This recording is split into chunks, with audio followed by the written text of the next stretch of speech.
Dans un quartier huppé d'Abidjan, Adama vivait dans une somptueuse villa qu'il avait construite après des années de dur labeur. Parti de rien, il avait travaillé jour et nuit, épargné chaque franc, supporté des humiliations pour bâtir un avenir meilleur. Et tout cela, il l'avait fait pour une seule personne, Aïcha, la femme qu'il aimait plus que tout.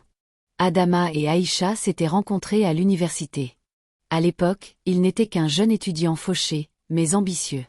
Aïcha, elle, était une beauté envoûtante qui rêvait de voyage et de luxe. Malgré leurs différences, Adama était tombé fou amoureux d'elle. Il avait tout fait pour la combler. Petits cadeaux, promesses d'un avenir radieux, et surtout, une fidélité sans faille. Une fois diplômé, Adama s'était battu pour décrocher un emploi bien rémunéré. Il enchaînait les heures supplémentaires, refusait de s'accorder du repos, tout cela pour assurer un confort à sa bien-aimée. Avec le temps, il avait gravi les échelons, jusqu'à devenir un entrepreneur prospère. Dès qu'il le put, il offrit à Aïcha un mariage de rêve, une maison somptueuse, et la vie de luxe dont elle avait toujours rêvé. Au début, Aïcha semblait heureuse. Elle profitait des dîners dans les restaurants chics, des voyages à l'étranger et des cadeaux somptueux. Mais au fil du temps, son comportement changea. Elle devenait distante, exigeante, et ne montrait plus aucun signe d'affection. Adama mettait cela sur le compte de la routine et redoublait d'efforts pour la satisfaire. Un jour, il surprit une conversation entre Aïcha et une de ses amies. Ce qu'il entendit le bouleversa. Franchement, Adama est bien, mais il est trop prévisible. Il est toujours là, toujours en train d'essayer de me prouver son amour. C'est lassant.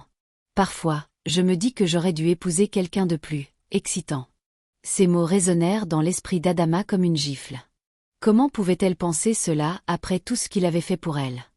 Les mois passèrent et Aïcha s'éloigna de plus en plus. Adama sentit qu'elle cachait quelque chose. Il engagea discrètement un détective privé, et ce qu'il découvrit le détruisit. Aïcha entretenait une liaison avec un jeune homme insouciant, un DJ de la ville, qui lui promettait des soirées animées et une vie d'excès. Un soir, Adama rentra plus tôt que prévu et trouva Aïcha dans leur chambre, au téléphone. « Oui, mon amour, ne t'inquiète pas. Bientôt, tout ceci sera à nous. » Cet idiot ne voit rien. Le cœur d'Adama se serra. Il venait de comprendre. Non seulement elle le trompait, mais elle planifiait aussi de lui prendre tout ce qu'il avait construit. Adama ne laissa rien paraître. Il mit en place un plan. Grâce à son avocat, il modifia discrètement les titres de propriété et ses comptes bancaires. Il organisa un faux voyage d'affaires, laissant Aïcha croire qu'elle pouvait agir en toute impunité. À son retour, il la confronta calmement. « Aïcha, je sais tout. » Elle le fixa, interloquée. « Tout quoi? Toi et ton amant. Ton mépris. Ton ingratitude. » Aïcha resta sans voix. Adama sortit les preuves, photos, enregistrements, documents bancaires. Pris au piège, elle explosa de colère. « Et alors ?» cria-t-elle. « Tu croyais quoi? Que je resterais avec toi pour toujours juste parce que tu as de l'argent. Tu es ennuyeux, Adama. Tu penses que l'amour, c'est juste donner et donner?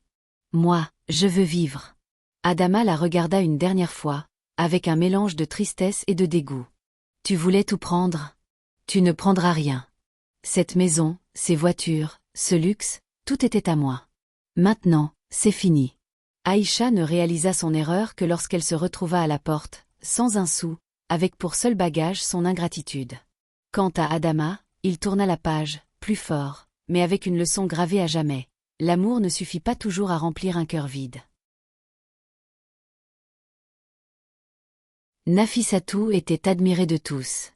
Sa beauté faisait tourner les têtes, et depuis son adolescence, elle était traitée comme une reine. Partout où elle allait, les hommes se bousculaient pour attirer son attention. Avec un sourire, elle pouvait obtenir ce qu'elle voulait. Elle avait grandi en croyant que son charme suffirait pour lui assurer une vie de rêve. Quand elle rencontra Malik, un jeune entrepreneur prospère, elle sut qu'il serait l'homme idéal pour lui offrir cette vie luxueuse qu'elle convoitait. Malik, lui, était subjugué par sa beauté et sa grâce. Rapidement, ils se marièrent dans une cérémonie fastueuse, où Nafissatou était au centre de toutes les attentions. Les premières années du mariage furent éblouissantes. Malik couvrait Nafissatou de cadeaux, l'emmenait en voyage et exauçait le moindre de ses caprices. Mais avec le temps, il se rendit compte que Nafissatou ne s'intéressait qu'aux apparences. Elle ne cherchait pas à le connaître réellement, ni à participer à la construction de leur foyer. Elle voulait une vie de princesse sans se soucier des efforts nécessaires pour faire durer un mariage. Malik, lassé de ce manque de profondeur, commença à s'investir davantage dans son entreprise et se montra moins disponible. Nafissatou, quant à elle, ne comprenait pas pourquoi son mari n'était plus aussi attentionné qu'au début. Elle croyait que sa beauté suffisait à maintenir son intérêt.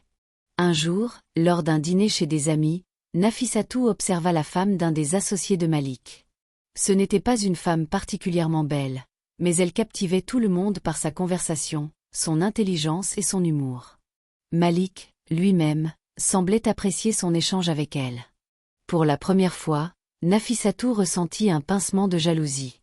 Plus tard dans la soirée, elle interrogea Malik. « Pourquoi parlais-tu autant avec elle ?»« Parce qu'elle est intéressante, Nafissatou. Elle a des idées, elle a des passions. Et moi, je ne suis pas intéressante ?» Malik soupira. « Tu es magnifique, Nafissatou. Mais un mariage, ce n'est pas seulement de la beauté. J'ai besoin de quelqu'un avec qui partager des choses, avec qui parler, rêver, construire. » Ces mots furent un choc pour Nafissatou. Elle réalisa que sa beauté seule ne suffisait plus à garder l'amour de son mari. Elle comprit qu'elle avait mis trop de confiance en son apparence sans jamais chercher à devenir une femme capable d'apporter autre chose que son physique. Déterminée à reconquérir Malik, Nafissatou commença à s'intéresser à son travail, à lire, à s'investir dans des activités qui lui donnaient une profondeur.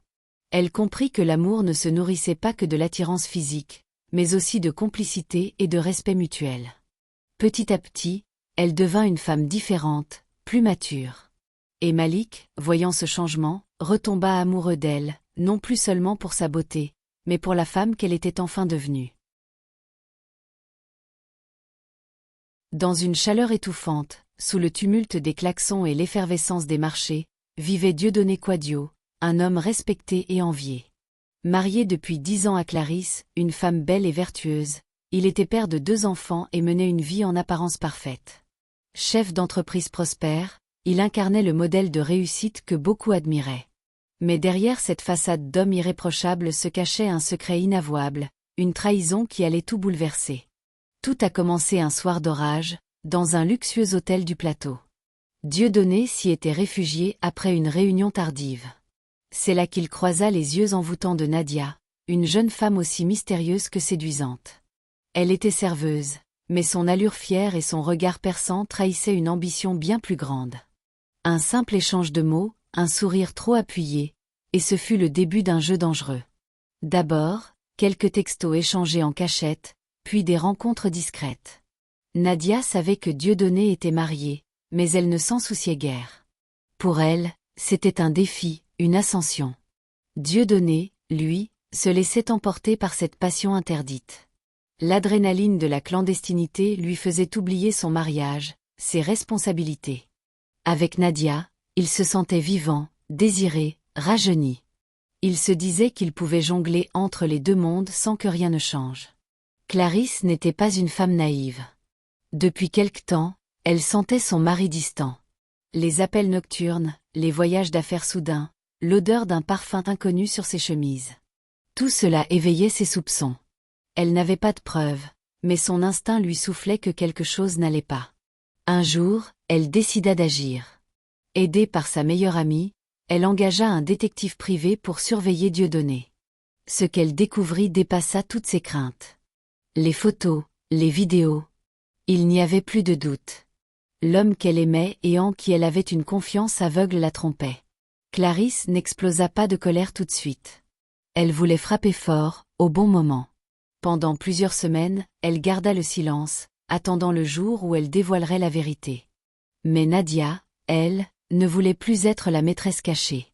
Elle voulait devenir la femme officielle. Elle commença à faire pression sur Dieudonné, menaçant de tout révéler à Clarisse si celui-ci ne quittait pas son foyer. L'homme, pris au piège, tenta de calmer les tensions, mais il était trop tard. Un soir, alors qu'il rentrait chez lui, il trouva Clarisse assise dans le salon, une enveloppe entre les mains. Sans un mot, elle lui tendit les photos. « Depuis quand tu me prends pour une idiote, Dieudonné ?» demanda-t-elle d'une voix froide. « Pris de panique, il chercha des excuses, inventa des mensonges. Mais Clarisse n'était plus la femme douce et patiente qu'il connaissait.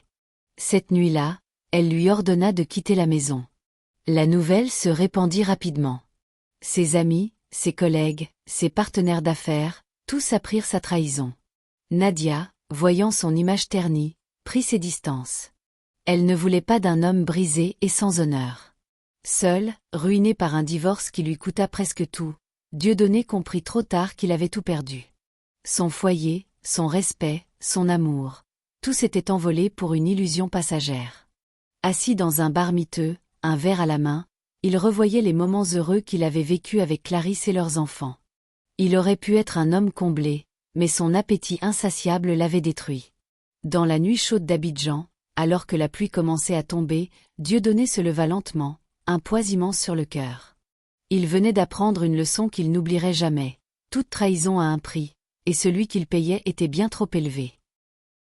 Qu'avez-vous pensé de cette histoire? Je vous laisse l'écrire en commentaire. Merci d'être resté jusqu'à la fin. N'oubliez pas de vous abonner, d'aimer et de partager.